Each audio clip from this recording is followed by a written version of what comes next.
Trekking போறேன் trucker scene போறவெல்லாம் இந்த இடத்துக்கு வாங்கடா சாமிங்களா, அப்ப தெரியும் ட்ரக்கிங்னா என்னன்ட்டு.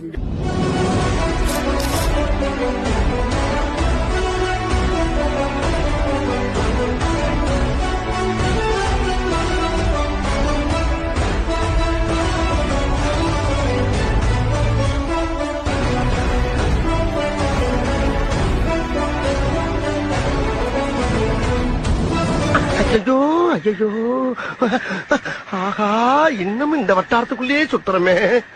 1 மணி நேரமா நடந்திருக்கேன். இங்கனுக்குள்ளேயே தெரிஞ்சா என்ன அர்த்தம்? வீடு போய் சேர்றதுக்கு எப்படி 1 மாசம் ஆகும் போல் இருக்கு ஐயா. எல்லாம் ரிஸ்கா சாமி. மனுஷங்களோட ஆசைகள் தீரலனாலும் குறை நேரங்களை தாண்டி எல்லாரும் வாழ்றாங்கல்ல, அதான் தெய்வத்தோட துணை. சாமி யாரை எப்போ மேலே ஏத்தணும்னு அந்த தெய்வம் தான் தீர்மானம்.